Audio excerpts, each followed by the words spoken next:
All right.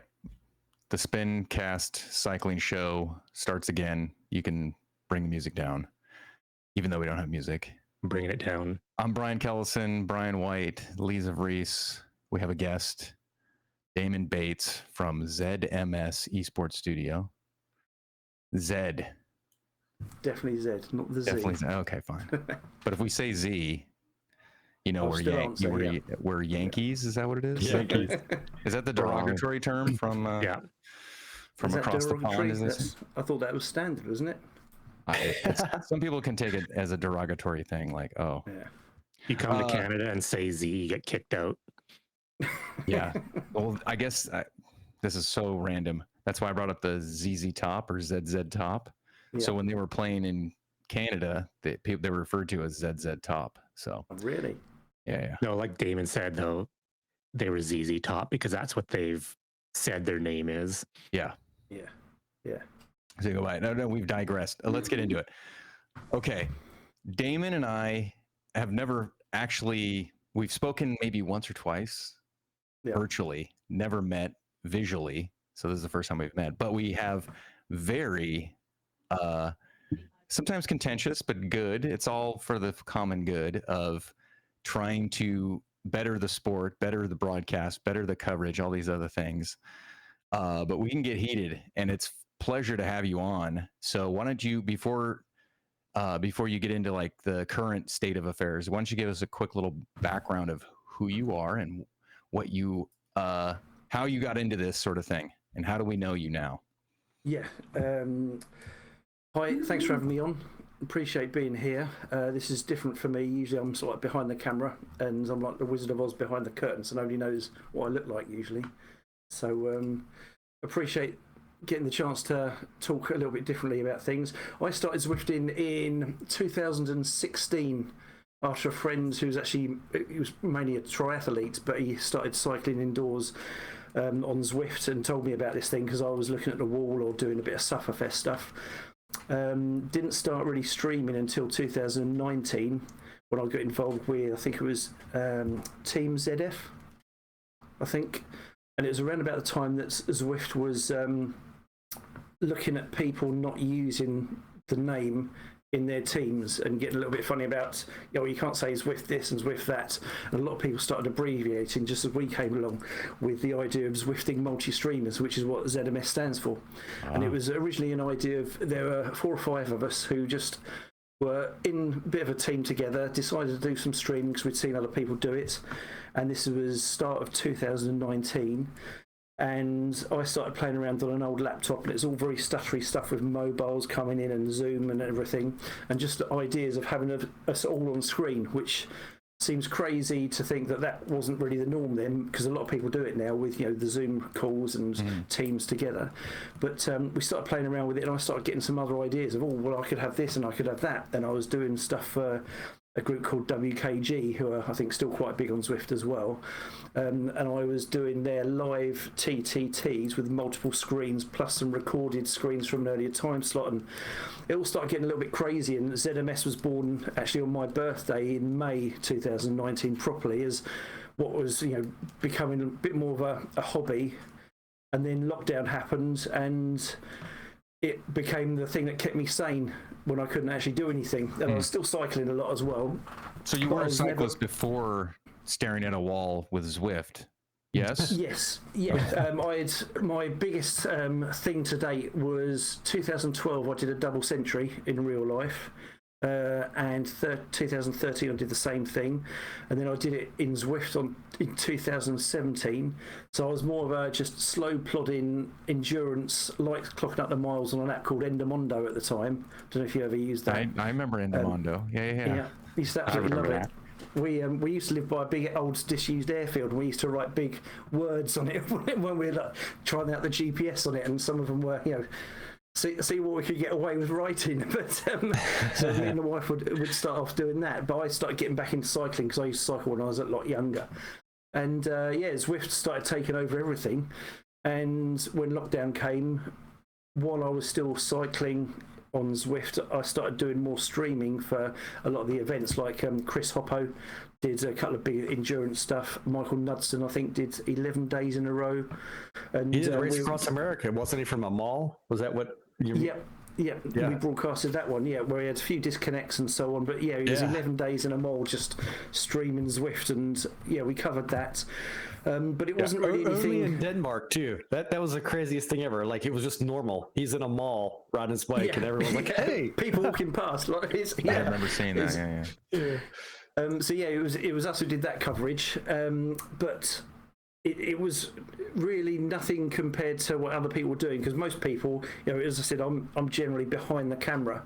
I'm not a commentator. I can't think that fast at what's going on. Although I can pull the action out, I can't talk about commentary in the way that most people would who can do that very well.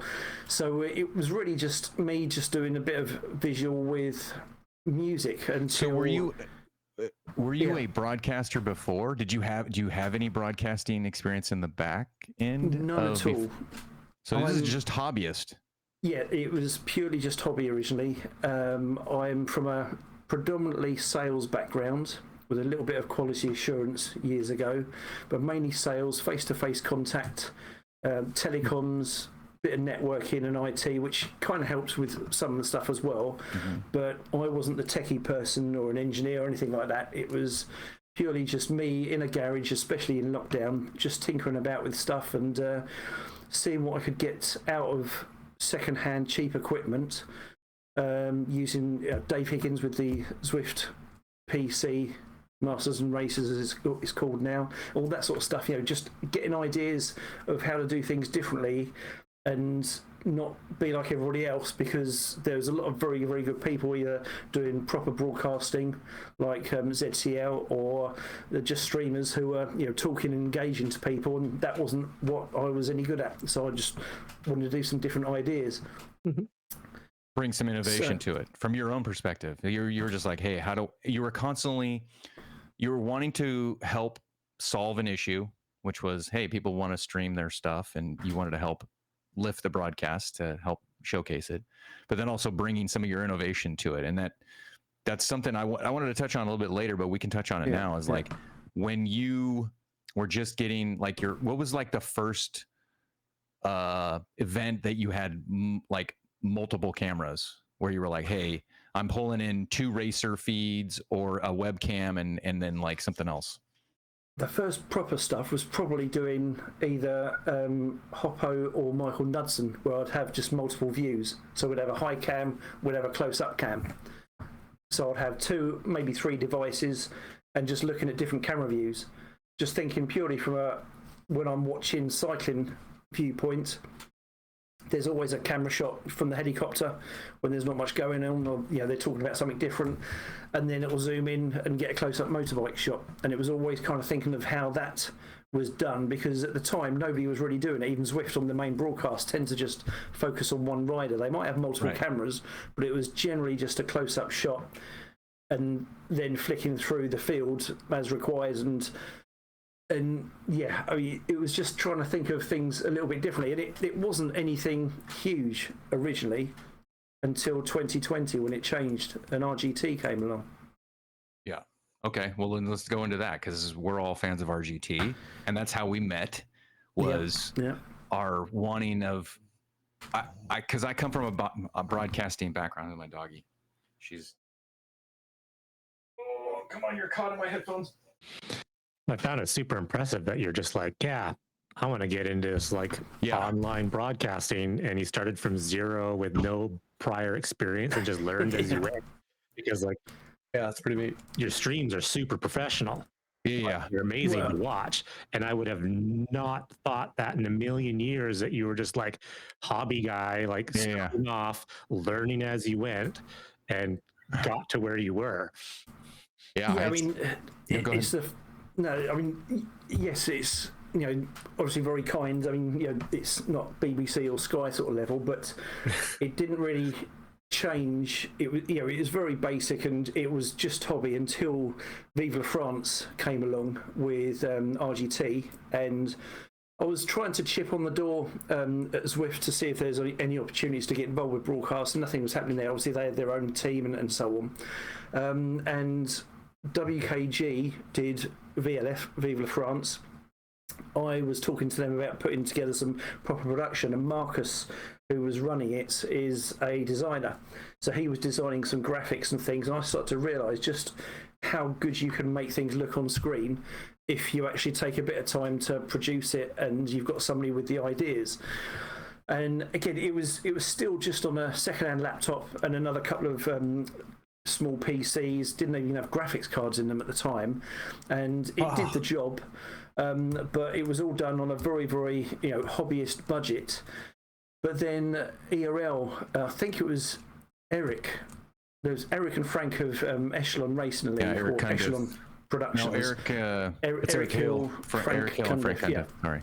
I think it was Eric who contacted me first and got me involved with them and USA Cycling, and they were looking at doing I think originally it was the USA Cycling qualifiers on RGT in the winter of 2020. Oh, yeah, I remember that. Yeah, I remember that. And then start talking about the Echelon Racing. And basically, they wanted somebody who would do the race footage for multiple cameras and send it to their team in the States, which was Brad Sona doing the commentary and his production guy, Mark Zalewski. And they used vMix and were professional broadcasters, but were then, locked down and looking at different technology, of which vMix was their main thing. And I started getting involved with sending race footage to them, and I used to do the amateur races when they weren't covering. They'd cover the pro stuff, and then I'd cover the amateur races and do a lesser broadcast version of those. And that's when I started learning what you could do with vMix, because at the time I was still on OBS and then something called XSplit Broadcaster. Yep, and I started to get more ideas and things and pushing everything. And Mark was, fantastic with vMix. I mean, I worked with him yesterday on the Sonny King crit. It became the Zoom for broadcasters, where like everyone went to Zoom for like the reason why I know is because I used to do this for my old job, and that's why we talk about this a lot. Like I was using Livestream Studio, which was a dongle which lives, but it's also an encoder, but it was a multi-camera input. What's not as versatile as OBS, and we're getting in the weeds here now, but vMix became the virtual thing. It's like I think vMix did like the virtual or the remote Oscars, Emmy Awards. They started to do this because you could bring in people's cameras from all over and get it in low latency, because that's the thing, is latency is the biggest issue. And so you just started to transition from like, hey, I was doing OBS, you're just using XSplit.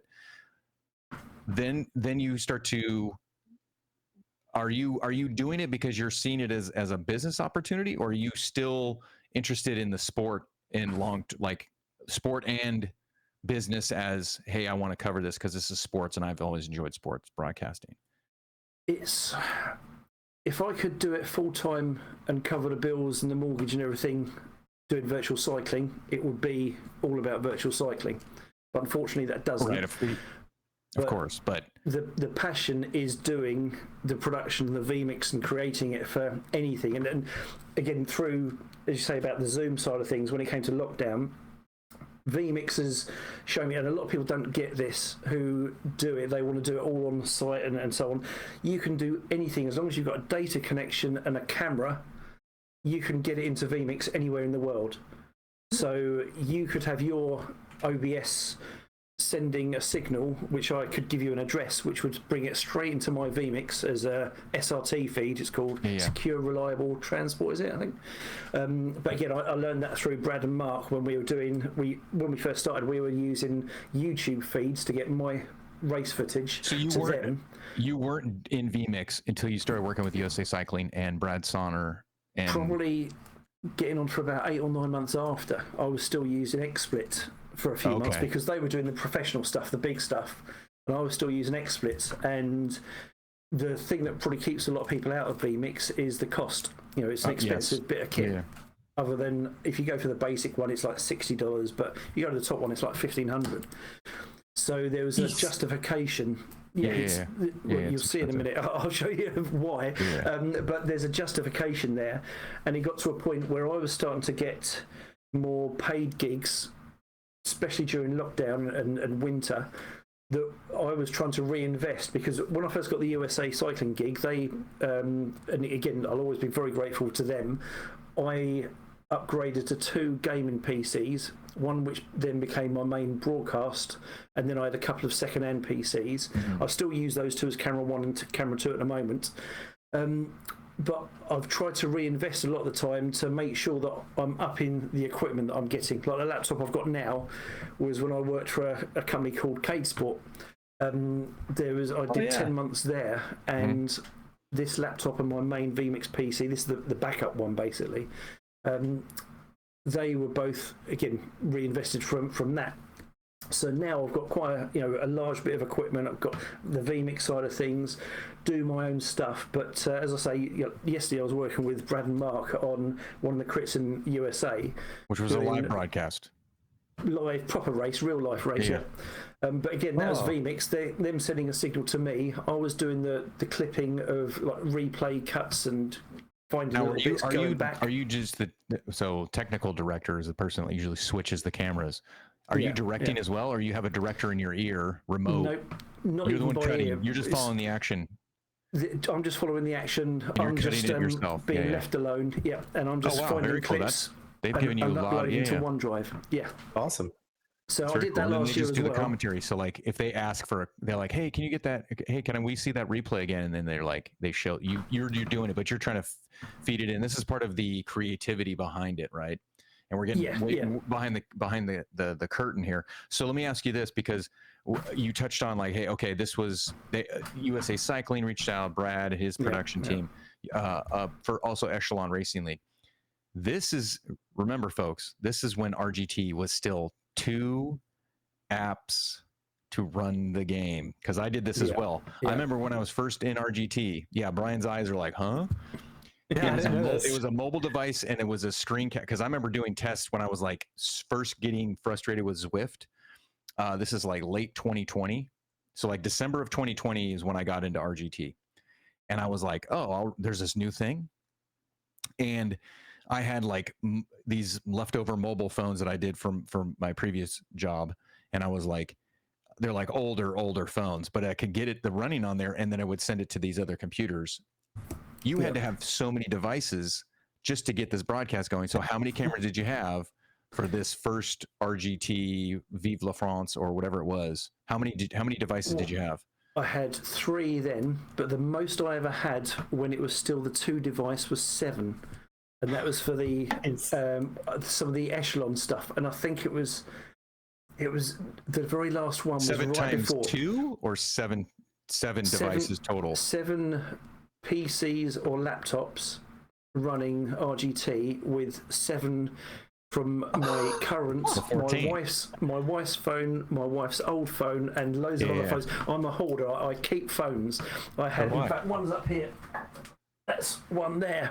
We use it as an MP3 player in the conservatory now. It's a Samsung, I think, this S1. Is an old X. This is an old iPhone X. I use it as a world clock. This is why Damon and I get along so well. Here, I got this one. I got this one too. This is iPhone 5. iPhone 5. Go ahead. Nerding out, everyone.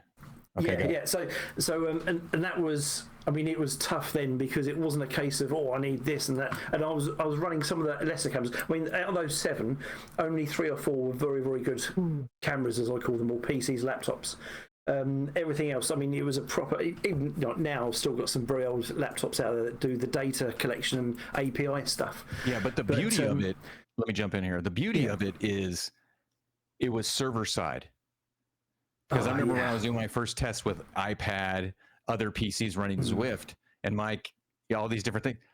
I was so blown away by server side. I was like, oh, you could have multiple cameras, because that's when I was thinking like, if I was going to do this as a broadcaster like Damon was doing, I could have these devices and then cut around and do my own thing. I just wasn't doing that, but I knew on the back end that, hey, it's going to look great because you're going to cut to somebody and they're going to have it. The same on their screen as the other screen. And we actually did a test with 4 different games, all 4 screens at the same time across 2 of my networks and a 4G network. So 2 are on the same network, 1 on the home broadband and 1 on 4G, and put them side by side, and it was absolutely identical. Yeah. And then I did the same on Zwift, and it was just people here and there, and then people over there. And it's a real eye opener. And I think even RGT, I think it was James Vickers said, "Oh, we're even gobsmacked at how accurate it is." But that's the same you'll see on Indie Velo now, and My Whoosh. I'm assuming things like Reveal. So I've never done stuff like that. But I haven't done My Whoosh, but I believe Indie Velo is that. It should be that way, server side. Yeah, they are. I've done tests on Indie and Whoosh as well, because I've been doing some TTT trials on there, and it's identical, absolutely identical still. As you'd expect with all other games other than the orange one. All right. So you did RGT, you did the 2020, 2021, there's some other stuff. I think we met in 2020. I think it was like late 2021 is when I pinged you on the side or whatever. And we were just talking because I was way into RGT. I was off the Zwift thing. We were both in that sort of off the Zwift thing for a while. Yeah. Then other things started to show up like Cade Sport, but then was it My Whoosh wasn't sort of popular, but it was sort of still just a Zwift and RGT, but like there was some Cade Sport sprinkled in here and there. Yeah, end of 21, I spoke with My Whoosh, and actually I've still got an NDA with them based on that conversation back then, but they were looking at setting up their own broadcasting stuff, and I was talking to them, but then they did their own thing. And I mean, their production, I'd say, is out of all the platforms that do their own productions, I'd say theirs is still the best one out there. I agree. It's very well produced. And they do 2 different languages as well. And the commentators, Emma and Matt, I worked with other stuff as well on Zwift, with Iceni, for instance, recently. They're both very good. But then RGT wasn't really going anywhere, other than Echelon and the USA cycling stuff occasionally. RGT was slowly, as people were going back out or going back to Zwift for whatever reason, marketing or whatever, we've had those conversations, it was getting less and less, and there was no opportunity there. And I was at the point where I was thinking, I'm enjoying this and I know I can make a career out of this, but it needs to be more to make it justifiable that I don't do my sales job anymore. Yeah. And COVID and everything did kill the face-to-face sales thing a little bit as well. So I was looking around, but then I actually made the decision to shut down ZMS and made an announcement just saying, look, we're going to close the page. We've got nothing. We'll probably be back around winter, but we're not going to be doing anything in between, because I still had the Echelon, assuming they would have chosen me again for the next season. And that's when it was Titanium Geek, David of Titanium Geek contacted me and said, I've just had Frank from Cade Sport contact me. And that came about purely because I was going to shut everything down, and he wanted to, I think it was the 3rd or 4th time they were pushing to launch Cade Sport and wanted somebody to be doing the stream and the broadcasting. So I came on board for that. And again, it was a very good opportunity for me to learn vMix inside out. Day in, day out, without having to worry about my other jobs or anything, because it was a full-time career for those 10 months, and it gave me the opportunity to just sit there and learn vMix. Suddenly just shot up in what I could do, because I had the time just to focus on it. So it was a very good opportunity in terms of that. So did you have anybody else doing vMix with, or something, ideas to ping off of, or were you just doing it yourself and just watching other broadcasts and picking up stuff? Watching other stuff. Again, I mean, with Cade, I had Frank and others to bounce off as well.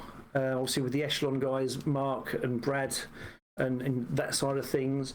Yeah. But in terms of where I wanted to go with things, I just wanted to be a little bit different. And I was looking, and what I'm still looking at now is, I'm going to go down loads of rabbit holes now, is certainly in virtual cycling, what keeps people watching? Loads of people watching, everybody, and it drives me a little bit mad that it's all about views, and it is about views, but it's also about percentage of those people who are following you to how So, many okay, are let me watching. ask you. So, what do you think is the reason why people watch esports cycling? Because we touch on this a lot, and we kind of all three of us. But I want to hear from you, and then we'll give you our take on it. I think and this is partly me listening to other people as well, but I think it is true that people like to watch the actual people rather than just the avatars, because whenever you see, and this is where again, I think I've talked about. I think I've spoken to you about this. It's the stories. Yeah, It's the stories of the people, and seeing the people on their shitty webcam. Like your webcam is pretty bad. Now you have really good. I'm going to throw. Hey man, this is what Damon and I do. Your webcam is terrible right now, but your broadcasts are amazing. I love your broadcasts. But yes, seeing the suffering in real life instead of the emotionless avatar is the story that we like seeing. But we need to see the race play out. But when you get like, I'm going to get it. Here comes some props. The Swedish broadcast, the recent one that you just did, that is like was so cool to see, where you had tons of. It was all in Swedish. I don't know what they were saying, but I could see the emotion. Yeah, neither could you. I could see the emotion of the little webcam that you would sprinkle in, and that's the beauty. You're a really good director. You're choosing your shots. And that was the things that was in a Volvo showroom. I mean, it had to be in Sweden. Yeah, right. But that was a Volvo showroom where they just set up one. It was a Logitech C920. Yeah. Oh, yeah. C920. I have that right. Right here. I have actually got one of those as well, but the reason it's not plugged in, Brian, is because I'm trying to limit resources while I'm going to show you some VMix stuff. Okay. Otherwise, I have it right there. I am on the internal webcam at the moment. This is an internal webcam too on my computer. Is it? Oh, it's not bad. The Swedish thing, that was potentially going to be a bigger event, and we had lots planned, but I think it was just down to resources, and they had some network issues there as well. But for what we had, it was set up extremely well. Again, they just sent it straight into vMix Call as it was, which is how the commentary would also show their video. Yeah. So it's similar, really to a high quality Zoom. But they sent that webcam via laptop to me, and I just had that as a screen and some different things that I'd set up so we could put in that shot with the gameplay as well, because I'm all about showing both where possible, because people want to see real people, but they don't want to miss the actual action as well, which I think, again, something that... No, I'm listening. Go. Something that infuriates me as well is when the action gets missed on Zwift stuff, and... again, it's one of the things that are my key things. Or any broadcast, not just as Zwift. Yeah. I mean, the Matthew van der Poel attack on San Remo last year. It's on whoever the host broadcaster is. They missed his attack. Yeah. Like, they don't have it in a raw camera feed because somebody was cutting around. It's like, I don't know how you have, because the helicopter shot and the moto or whatever, like, usually in a broadcast, because I'm from broadcast as well, is like every camera is being recorded if it's in the truck, like a big broadcast like that, right? So you're recording the raw feed. So anyone, like somebody is blowing their nose, it's going to be there, but it won't hit the broadcast. How have they not gone back to get that shot? So you're saying, you're getting all these live feeds and you don't want to miss the action. The other thing that I think that I love that you have on your broadcast, distance remaining. Like, yes.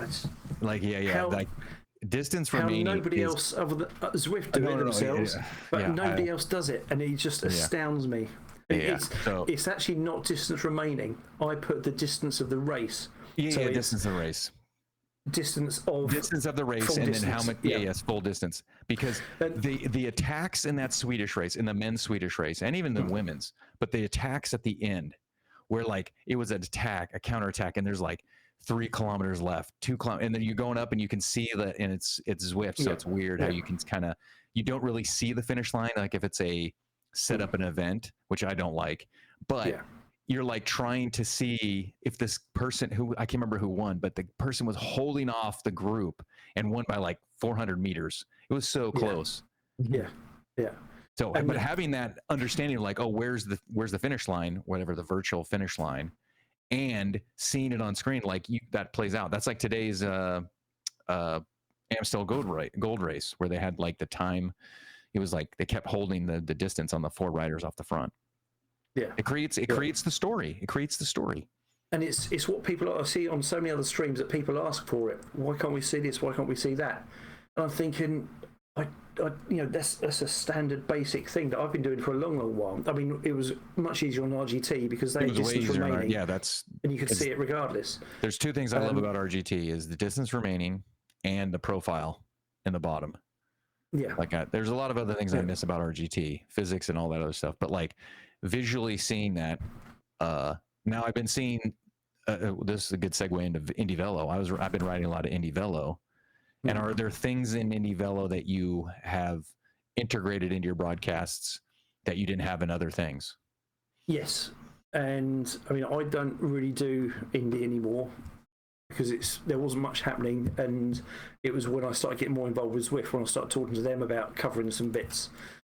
But the way George has written it is the API is available, is mainly if you're in Founders, but you can pull the API in same way as Zwift do for their broadcasts, which I'll go into that a little bit more as much as I can. But the API for distance remaining, the full rider list and everything, it's all there. So you can actually create it in vMix to be a graphic that connects to that data connection. Hold on a second. So when you did the Swedish Zwift races, you're pulling it from Zwift, like you have a different build of Zwift, or you're pulling it in because you have an API?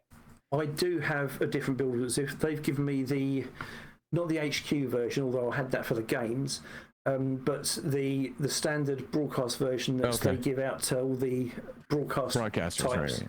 So, but I do have access to the API if I want it, and they gave it to me for Boudica when I did Boudica in, was it January? 7th of January. But the problem with the Zwift API, and as they'll openly admit that this themselves, is that it's built for the front of race. It's built for A races and the front of race. So the big top races that they do, it's just top 10 or top 12 and that's it. Whereas I'm covering Cat B, Cat C, Cat D. So I can have Cat A looking really, really nice, but then B, C and D look different. They don't give it to the other categories. No. Unless you set it up as a totally separate race. Bastards. So it can't, if it's in the same race and it's just a different pen, it's all about the front of race. And that's from the results, the rider list, everything that you get. And you don't set up the event. You're just broadcasting the event that's set up. So if a promoter or a race organizer does it the way that's supposed to be set up, then you can pull it all in. Yeah. Oh, okay. I thought you were manually. So for me, I would manually be pulling, like having a distance only build of the thing, and then just that's how I would solve the problem. But you're getting so Zwift is giving you the tools, just like you said. Indie Velo gives you the tools to fine tune your broadcasts. Well, to a point, they use. I mean, it's very long winded. Again, it's all sort of bolted on. The Zwift broadcast app version has got this bolt-on part, which is a separate window, so you can choose certain things. You can fix the top 10 riders, you can get rid of the watching, you can get rid of the leaderboards popping up and all that sort of stuff. But it's a bolt-on and it's an afterthought. And again, at their own admission, it's not built within, and you have to set it up in a certain order and so on. It's very convoluted. Is it like Zwift sauce or whatever sauce for Zwift? Kind of. I mean, it looks the same. Well, you've seen their broadcasts. It's other than the rider list stuff, it's the same look. And same as like ZCL Nathan uses. Where you've got, it looks exactly the same, but you've just got the ability to remove parts, change the HUD and everything.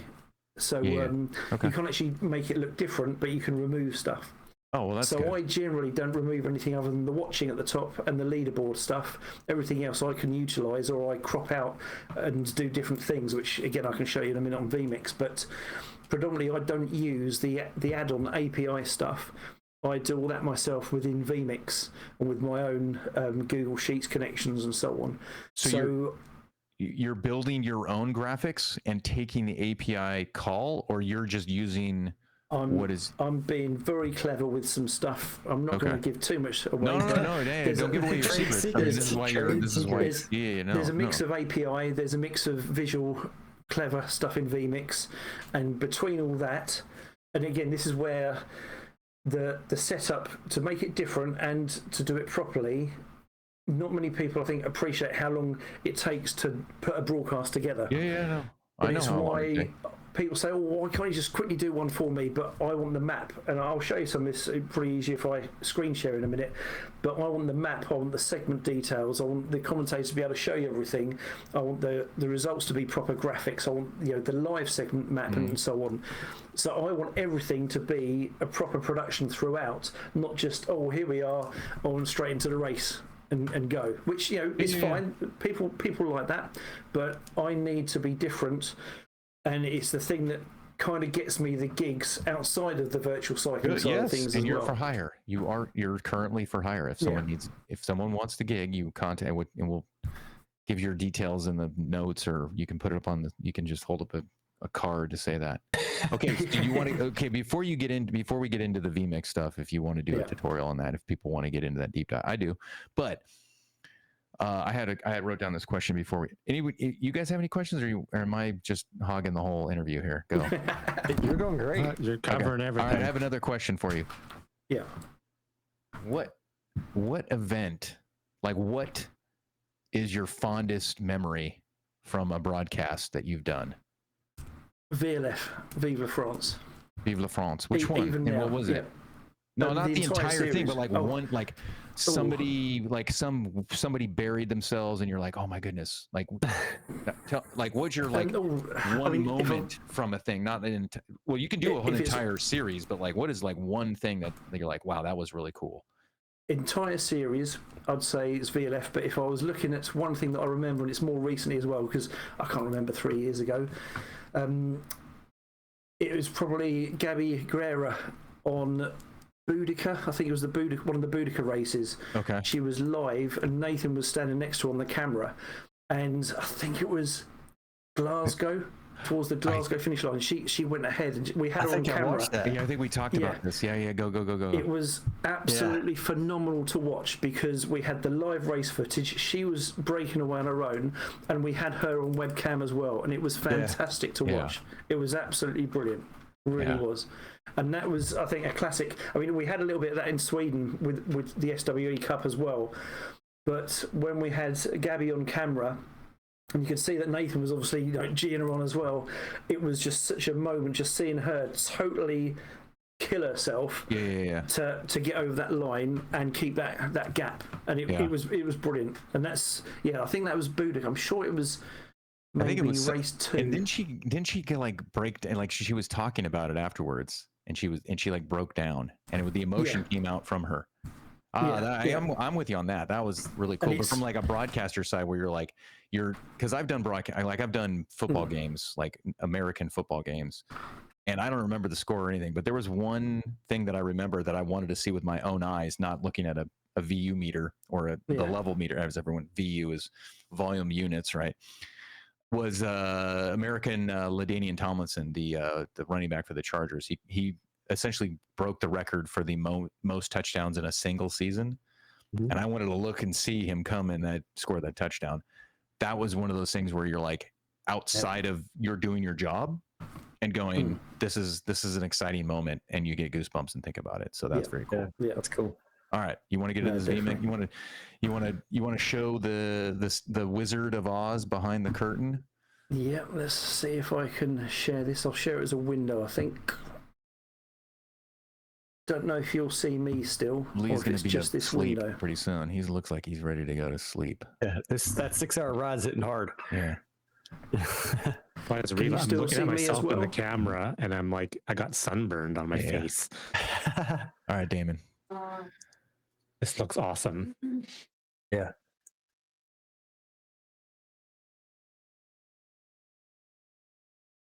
No audio. Okay, everyone, for the audio only audience, there's a screen. There's a 2-up screen. So essentially, like a moving screen on the left, and then it's essentially your preview, and on the right is your live, is your go screen. Right. Yeah. So you cut. Oh, that's cool. Hey, talking about that. So this is because I like Live Stream Studio. I don't know if you've ever used that, Damon, but it's not OBS. OBS has studio mode. If anyone ever uses studio mode, That's where you see yes, something on the left-hand side, and then on the right-hand side is what's live. And you can queue up different cameras or different sources and then take to the next thing. And then all of his sources are down live in the things you can choose from. So like he has little tabs and stuff like that. So it just for the people that are like listening to us talk about something that you can't see, that's what you see. And I've turned some of the audio down or off as well, so it's not going to suddenly kick in to anybody just listening. But yeah, can you still see me? Am I still on screen as well? Yeah, you're still good. You sure are. That's my Stream Deck there. Mm-hmm. Oh, I love the Stream Deck. Elgato Stream Deck. For that there, that's screen 1, and that's screen 2 there. And that's for the more permanent stuff. So on that, I don't know if you can see, everything's got a label and a colour. So at the moment, I've got the whole page, and I can tell that that's the one that's there because it's turned green. So green is live, and it's the same for the calls and so on. So I know if people are muted or unmuted just by glancing. So at the moment, I know that call 1 and call 2, the 2 commentator audios are off. So it's all, again, where with the vMix side of things, it's more about, and some people do it on the fly, and I don't know how they do it, but it's more about the pre-production, the build beforehand. Oh yeah. To make it as, because I'm a one-man band. Yeah, you make it easy before you do the show. Yeah. So I still get nervous and I still sweat buckets when I'm going live, but I test it 2 hours before, make sure everything still works, make sure it's all connected. I've also got this MIDI panel as well. This is more the temporary stuff. So this is a APC MIDI, and that's just writing. I just write down for the audio audience. For the audio only audience, it's like it's essentially like a keyboard, but it lights up and it has graphics and stuff like that. So if anyone sees my stream, I have a Stream Deck, but I come from the world of you have things queued up and everything like that. When I do huddle up, when I hit the little button on the thing and it changes the camera. That's essentially what we're doing. Is you're finding your shots. You just have to, like, I don't have a preview and a take. I just know them. I visually know what they look like, and you have a memory. And so Damon's cutting it to go like, hey, I know like the top 4 buttons. This is at least how I would do it. Top 4 buttons would be like camera 1, 2, 3, 4, and then I would have my host and then my mutes, all these other things like a mixer and all that other stuff. So that's my cat buttons. So cat A along the top, and I've got the Zwift colours for the cats as well. So it's all easy for me to see. So because you're switching different races. Like you're like, hey, let's go check out the C race, and you hit the C, then it takes you to the C, and then you have 3 different C racers. So, I have a question. When you switch, so let's say, I'll call a show and you switch it around. So, hey, we're gonna go to the A racer. Can you go to go to the B race? Can you go to the B race? Okay, we're in the B race. All right, here you go. We're looking at somebody now. This is not calling the race, but so how are you switching riders? Is that if you're in the bunch and you want to change riders, how are you switching riders? And this is again one thing that's on my list of what makes us different is that, first of all, I try and do as much of the horrible stuff off screen. So at the moment we're watching the B. These are all videos that I've pre-recorded that I've taken from streams. So it's not actually live as such. So I can't change, but I can change riders by clicking on the rider list as most people can in fan view, or with the Swift broadcast version. Or touchscreen. Or I use a touchpad. Or with the broadcast version, you can find the first person, so you can go to the front of race. But I generally do it with the touchpad. Like that, but you've got to do it on a different screen and then go back to the race, which is where it gets frustrating. You can't just click end or home like you used to be able to, same as you can do on Indie Velo. But I do all that off screen. So if I'm thinking, right, what's happening next in the C group? I'm going to find somebody. I'm finding somebody. I know I'm safe on the B. I've got the B one set up. So now I swap to C, and I've already found that shot. So I'm finding the shots, making sure I'm not going in buildings and so on. Again, it drives me insane. But I go through the courses, and it happens, when you're doing all this at the same time. Sometimes it'll happen, but I try not to go through buildings and trees, and I try and know the course beforehand. Same as any riders, they look at Cy Bradley doing his Recon ride. I look at those sort of things to know what's coming up where I can, and if I know that I'm just about to go in a building, let's take a look at the D group. So I'll swap to try and hide something if I know it's about to go wrong. So I have a question then. Yeah. If the broadcast is are you driving the what's on screen, or is yes. it the play-by-play? It's generally I'm finding the action. So usually we have a bit of a okay. So you're driving we the action. We have a bit of an idea of what we're doing. So we'll say in principle with this was originally Iceni, and then Flannery's Racing, where we covered all 4 cats. So we'll say let's predominantly do A race, then the B, then the C, and then the D, and then as the sprints come along, I've got sprint. Now I know here's the D's, but the sprint segment 1 is come along. Let's have a quick look at this. I've got all the sprint details live with the live footage. So again, where are we giving that was awesome, by the way. The little preview, the 2 little, so for the audio only audience, is he's got the action, he's got the profile in his screen. I would go back and look at one of his old broadcasts if they're still up there, and then he has like the segment with a little dot that shows the way the direction the race is going, and then you see the little mini map zoomed in on the bottom left. That is so good. Like, I'm fanning out right now. This is so good. I know this goes into pre-production. You're like, hey, because you built this out, and I'm hyping you up. This makes the broadcast so much more enjoyable, because you're not guessing what's going on. You're anticipating the future of something. Oh, hey, they're going to go to this. And then the commentators are adding that flavor into it to go, hey, they're coming up to the lettuce sprint. Okay, this is a big one or whatever. And then as it comes to the sprint, I can just hit the main button and show everything on screen again. But as you say, it gives the audience everything they need to know, because most people don't know, unless they really know the course and have ridden loads themselves, and they're usually the top racers will do the recons. They don't really know what's coming up. They don't know when the finish line is, when the sprint banner is, and so on. But by giving this information, this, I think, is, and again, I could be wrong. I've got thousands and thousands of followers, but we've got a higher percentage of returning views to our followers compared to even the Zwift main live YouTube and so on. Because I think we're given, we've got a more of a niche following, and we haven't got the brand behind us and so on for whether it's this or RGT or MyWish or whatever.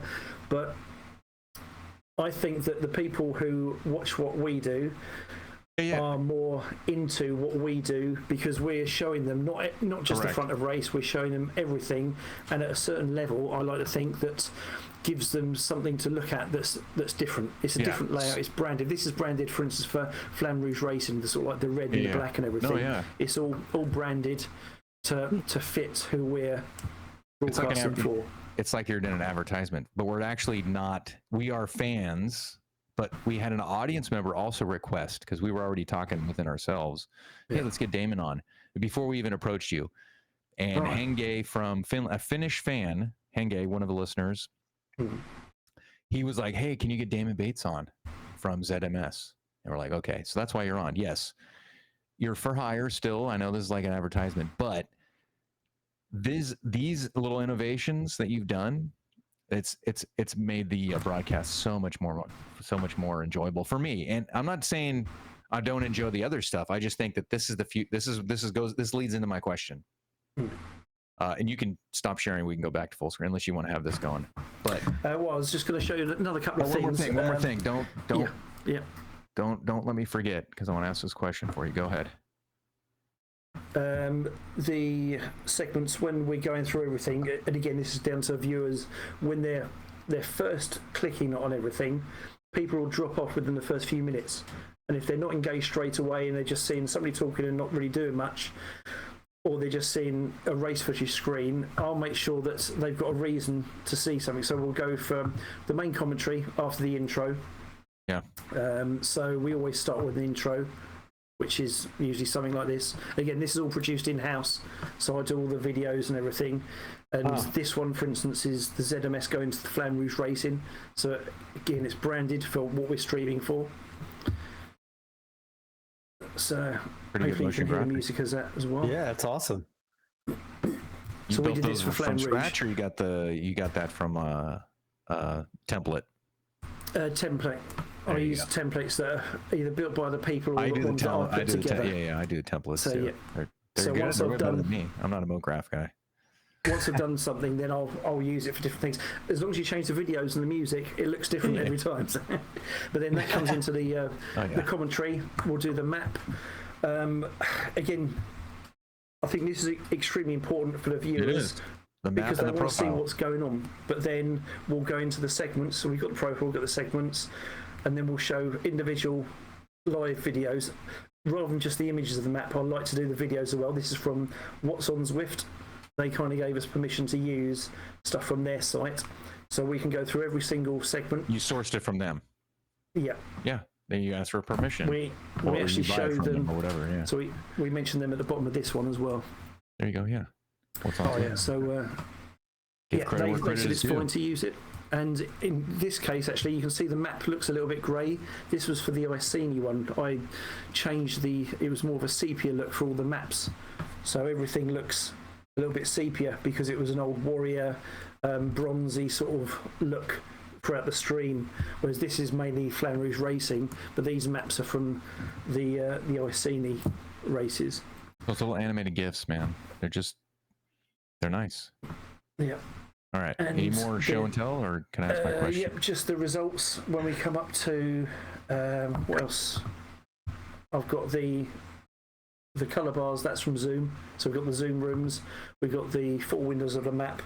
But this is again one thing that's very important to me is at the end, rather than using Zwift Power, is let me try. Oh no, I'll show you that as well. This is the segments. Mm-hmm. So we've got the live segment updates, but then when we come to the results, let's go and see Cat A results. And I build a graphic that's, again, branded. So this is a red one. I seen he had a gold looking one and so on. Mm-hmm. But this is linked to the API directly through Zwift, the same as Zwift Power gets. And I do a few more bits in Google Sheets and then it's linked in. Yeah. I've got a screen... like screen 2 shows me when all the results come in, so I won't hit the button until I've seen that all the results are in and they look right, which again is something I think that is worth doing if you do broadcasts, is knowing that it's right before you hit the button to bring it on. Yeah. So why do you care about watts per kilo? Or can you turn off watts per kilo and just have the... I can do that, but I just emulate what Zwift do basically and what's in Zwift Power, so it's just to show the same things that viewers who view Zwift expect from other streams. I think it should just be the finishing score. It shouldn't matter what the watts per kilo should be. I agree to a point, but there is a level that I try and emulate what people are already looking as well. Like that goes into my. I'll do a little question before. Do you think Zwift Power is like? Does it even need? Do we need Zwift Power? Should be gone, right? I think it can be done much better and slicker. I mean, sometimes I'm waiting for these for 2 or 3 minutes. I used to get them on RGTDB within, I think it was 1 minute Mike had it refreshed at. Yeah. I get them within about 0.6 seconds. Shout out to Mike Swart. IndyVeloHub.com. IndyVeloHub. Yeah. On Indy, I get it within not even a second. It comes through and bang, it's there. Yeah. On the API. But data. It should be like, I know there's a third party thing. It's like a third party thing. Well, now Zwift owns it, but it's like you finish the race and there's somebody in the race, and then the scoring is in Zwift Power. No, Zwift.com. They need to roll back in. That's my opinion. Our opinion. I don't know if it's your opinion. But. The thing with Zwift.com results is you have to know the exact race to go find it because they've now included it on the website. But if you don't know, like, say you've been streaming late in the evening, so I've been able to watch you, Brian. But say you did a race last night, I think it was midnight my time when you. If I don't know what race you did, I can't go look you up. So that's one thing. Then they need to fix it. Plus, Right, I was on Zwift. Well, whatever it was, you know what I mean. I know. But that's the thing. Like right now, the current status of it, like if Zwift Power, it definitely served its purpose back in the day. But now, it served its purpose. It's now it's now that Zwift bought it, it's like, what are you doing here? It goes back into the, hey, there's a person in this race that doesn't exist on Zwift Power. They've affected the race. They've caused drafting. They've done all this stuff. They were in the finishing. They were in the finishing thing on Zwift. It goes, hey, you got first place or second place, and then you don't exist. It's like when I set up for science, it's not easy. It's actually kind of difficult to set up Zwift Power. Yeah. So if you have someone that, oh yeah, I'll click this button, I'm in Zwift Power. No, there's like 5-6 steps you got to do, 2 different websites. It wasn't as easy as I thought it was because I haven't, it's been forever since I set one up. But all right, Damon, go back. We're gonna go down the weeds. I want to get back to go to the one that has the two up shot. That one you just had with the webcams playing of the. This is just a recording from London. the OSC it's a recording, broadcast. But essentially it's Kath Tompkinson and Sarah London. This is for the people that are just listening. Yeah. He has the 2 up of them on the second, third, or the third bottom third of the screen, and then he has the 2 riders virtually on their webcams that are set up, and you can see all their stats and everything like that. But you actually see the humans racing on their bikes instead of the emotion. You see the emotion, you see the grit, you see the biting the teeth, the sweat, the tears, all that stuff, which is what we talked about earlier. That's the story. And when you sprinkle it in your broadcast, it's great. Yeah, this one's just a video on loop. It's only a few seconds, just loops, so you can see it. But this, again, is what I try and do. And Zwift are doing it a lot now as well, coincidentally. But trying to get as much comparison, and I've been doing this since RGT days, where we have multiple people on screen and their data, so that you can see, for instance, on this one, Kath was usually quite a low cadence rider compared to other riders. So you can see that, and you had the data in front of you telling you that as well. They're actually quite similar on this one, up this climb. But is she racing on an iPhone? What is that? Yeah, I was trying to figure out what that is. Is that a... Sorry, we cut you off. No. Yeah. I can't zoom in either, so... No. She has like a very long, it looks like a Peloton / bike that has like a long... What was that picture on the wall? Yeah, it's like very... extended thing, yeah. All right. So yeah, that's the vMix stuff. As I say, the results thing, just going back to that quickly, that graphic there, every single bit of text is a text box, similar to if you were doing something with Word and overlaying text boxes. It's similar to that, all built within vMix, but each box is linked to a bit of data in another cell somewhere, so it's individual cells. So it's 1, 2, 3, 4 columns times 10, so 40 different cells that are all linked in, and then they're all animated so that when you bring them out, they all slide out together in certain ways and slow down as they come to a stop. And that's probably about between 12 to 16 hours of work just to create that one graphic. What? Yep. Jeez. Wow. Totally. All right. Yeah, it looks incredible. There's no doubt about it. The thing is incredible. This is part of the thing with production is like this goes into my it takes a lot to make it sound good, to make it look good, right? Just because you can get a good visual, it's like, hey, if you get the data, you're great. Like if you just had like a bland looking thing, people would be like, oh, I can see what's going on. But he's building a production quality that's going up and up and up. He's innovating and trying to figure out things. And that's sort of like the creative part of it is to what can I make better? Because I thought of 2 things for Indy Velo on my ride on Friday. Things I want. I'll save them for another time. What I wanted to ask you, because I know we're over an hour here and it's late for you, and we appreciate you coming on. I can talk all day about this sort of stuff. So then what's from not only from the broadcast side, but the sport itself, what does the future hold for this, for esports cycling, in your opinion? Let me just stop sharing so I can concentrate on this as well now. Right, that should be stop sharing. Yeah, it's just us now. Yeah. I'll turn all this off as well because it's killing my GPU. The fans are going crazy. So, future-wise, it's... In terms of broadcasting predominantly, it's got to be more engaging. I think Zwift Games, I mean, I was only involved in the background in Zwift Games. It was, again, Zwift, I think, had a bit of a change of focus. I was the backup so that if their Scottish studio totally died, they could switch to my feed, which was coming from my studio into their London studio as a backup. But I was also taking in-game photos, so all the media shots, all the stills, they were from me just sitting there on different cameras getting different shots. So in terms of production and taking it more seriously and thinking about resilience back, I mean, I've got 2 broadbands, all that sort of thing, I think that's going the right way. And Zwift Games, the way it was engaged with the likes, I think it was the likes competition, the thumbs up competition, having the rider data on a separate screen, you could log onto a different web page and view all the riders. All that sort of stuff makes a difference in terms of getting people watching.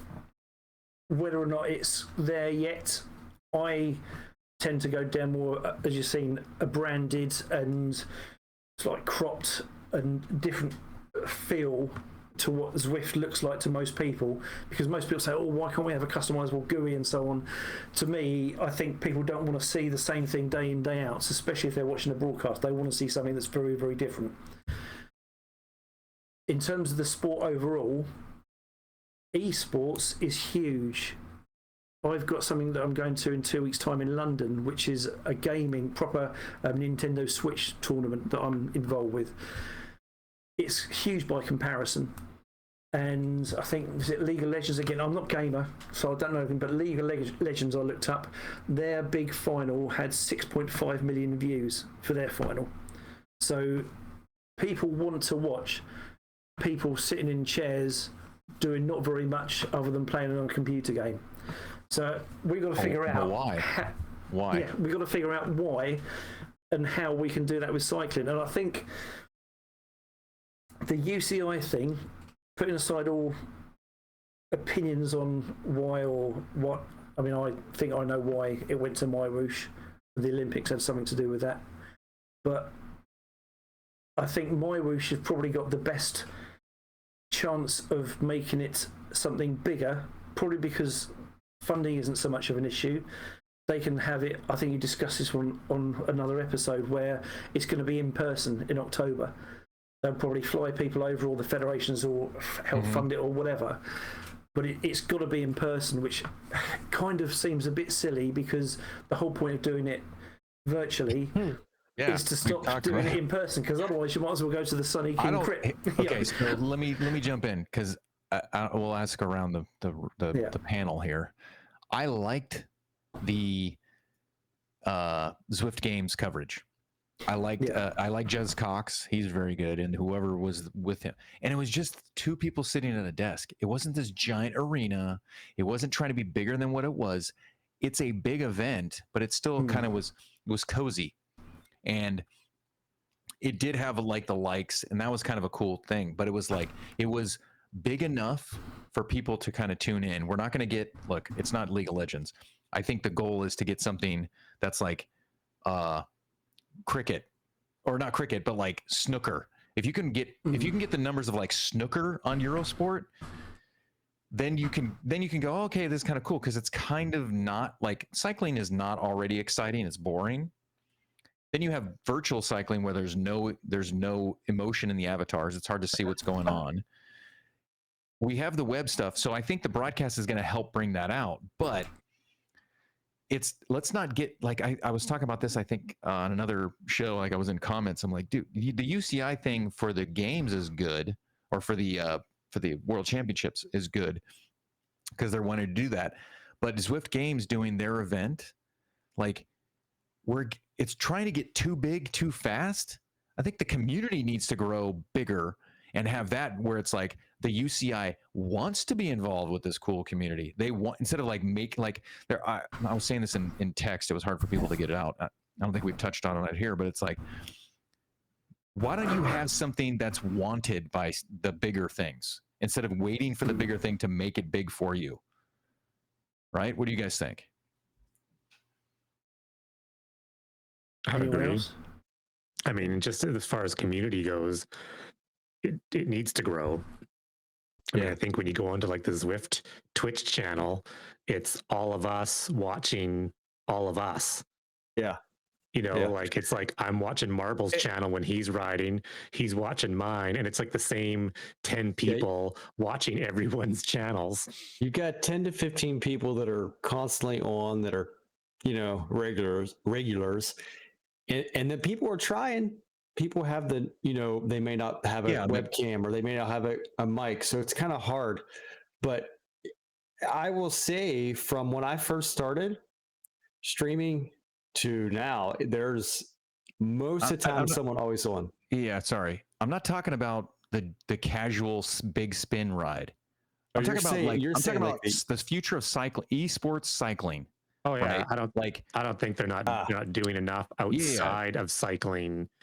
Yeah, that's the thing. Like, we should have a community. Like, it should be like, I think Zwift Games is going to be like, I think the community version of Zwift Games, they can do whatever they want. The community stuff. I'm talking about the focused event that draws either the community together to where you have community people bringing it together, and you have pros come in or whoever. That is what needs to come first. It's not, hey, dude, UCI, come make a great event. It's like for 50 people. I mean, it's not that way. I think the grassroots, the community sense is what I think is necessary, and we're still not there yet. We're getting there. We were there in like the pandemic and the year after and so forth, and now it's kind of tapered off. Does that make sense? Yeah, it's getting something that enough people want to watch, and even watch in person, because people will go to, I mean, it might be different here, but we've got certain velodromes here. Yeah. And certainly since the Olympics in 2012, we've had a lot of investment back then, and Wiggins and all that sort of stuff. But people still go to those velodromes, like Herne Hill, who's quite popular still. And they probably get more people viewing that than you get for, you know, some of, you know, my streams or ZCL or even some of the Zwift streams. You know, there's got to be more in getting things right as well. And this is probably me in my glass house looking in, but you've had, okay, I'm going to say it. You've had the Sweden, they had their in-person big thing that had issues. You had the Australian thing that had to restart the race and shorten the women's race because they ran out of time because they had to restart the men's race. I think they had 2 or 3 people with disconnects. And at the moment, that's the standard that's being done by the big federations. There's not enough focus on the stuff that is allegedly at the top level to get it right. There's always something going wrong. There's, you know, the Olympics last year, they called the wrong winner. You know, it's those sort of things that are the impressions that people get, and then they don't go back and watch it the next time. Yeah. And until that gets right, it's like, you know, for instance, me, and I deal with a company that I'm getting more involved with it on the music side of things. The cabling is atrocious to get right. And I saw some of the stuff at the Australian one. I'm sitting there thinking, and somebody actually asked me my opinion for research on an article on it. And looking at the cabling, it's just loads of huge big screens, which looks fantastic. Are you talking about a live event? The live event. I'm not. I'm with you, because I've been on these live events. I used to do this for my job with PlayStation. Yeah. We didn't do like sporting events. Like I did some esports stuff, but there's so much involved. I'm talking about, let's say everything was remote, right? Yeah. Everything was remote. You have Brad Sonner, right? He's in Colorado. You have all the racers that were doing all these things. So there's no event. How do we get people to watch that?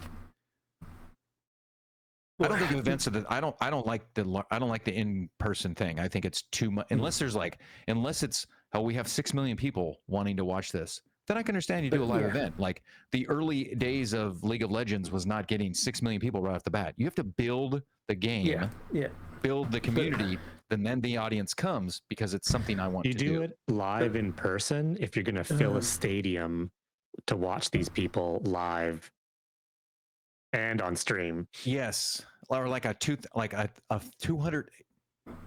Damon, do you think Zwift Games would have filled a 200-seat like concert hall? No. Well, they just had the Troy thing, and this weekend. That's why they didn't do it. It was half empty. They had 2 people in a studio sitting there talking, and it was really subdued. There was no audience, no live. Hey, let's go to the live audience. They don't do that. How do you get 1,000 people to watch it live? The problem is with the remote stuff is the cheating. And that's where nobody trusts anybody else. Almost every streamer you see, if they're a serious racer, somewhere in either their comments live on camera or in the comments in their stream on Twitch or whatever, somebody's calling somebody else out because they're at the front and they can't be that strong. So everybody's not trusting anybody. And that's the problem with having it all remote, because they're all accusing everybody, I'm not winning, so they must be cheating. And things like the Eddie Hall, it's the same way Lance Armstrong ruined everybody's trust of normal cycling. Nobody can understand anybody doing as well as Van der Poel did at whatever it was it the cobbles and stuff. Because of what's happened before, of some guy for years and years told everybody that he was clean as anything and ended up being the worst doper ever. Eddie Hall did the same. So the George Gilbert, I think his last name's Gilbert, right? George from Indy Velo. He's the one who's kind of doing all that stuff. Like I got annulled from the first Zwift Games race because I didn't do my second power. That was just because I didn't care because I came in last. But is the event just to combat cheating? Or is it to have an experience to get people to be interested in the sport so we can grow the sport? It's difficult. And I think it's the same way when it comes to racing. 95% or whatever it is of people don't race on Zwift, but it's the vocal majority and the ones who bring the team people in and grow the big teams around racing and TTT and all that sort of stuff. They're the ones that grow the platform potentially more than probably Zwift marketing does to an extent. Oh yeah, and it's the vocal majority, but they're also the ones shouting about who's doing what.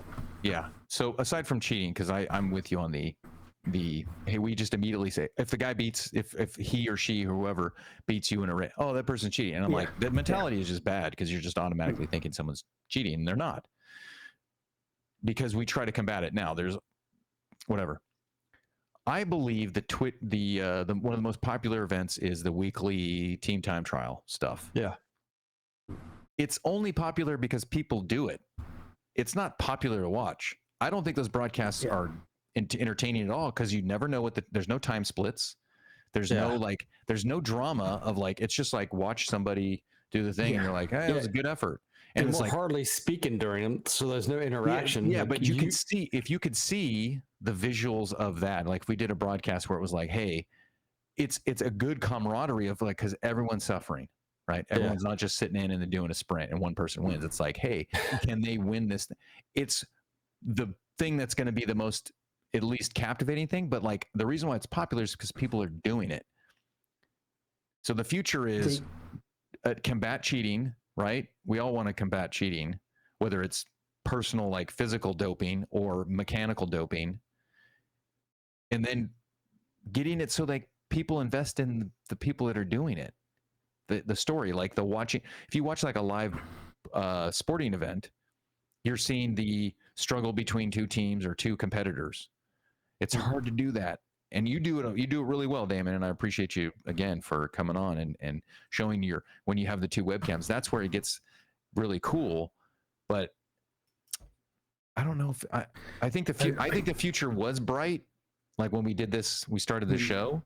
But now it's I think it's just going to be seasonal. I think it's just going to be Northern Hemisphere. The thing with the TTT though is that I think as an event on the platform that Zwift is, that's not tailored for that really. I know they've got the starts now and everything, but it doesn't cater for that because the rider list, for instance, you look down the rider list, the first team of 6 goes 1, 2, 3, 4, 5, 6. The second team going, it's 7, 8, 9, 10, 11, 12. I mean, that's not TTT. You can't tell who's where. And while they can do the groups on the broadcast, it's not, you can't see their actual time. I think that's right. You can't see the difference. I've never, I bring the splits up occasionally, but I don't watch, you can't actually see. I love time trialing. I watch individual time trials. I watch team time trials on pro racing because I do time trials, so I'm into it. But one of the most exciting thing is the intermediate time check. Yeah. And I don't know if that exists on Zwift or Indy Velo or anywhere virtually where you can see in a broadcast to go, hey, this team in the same category just beat by 2 seconds, so they're on a good pace.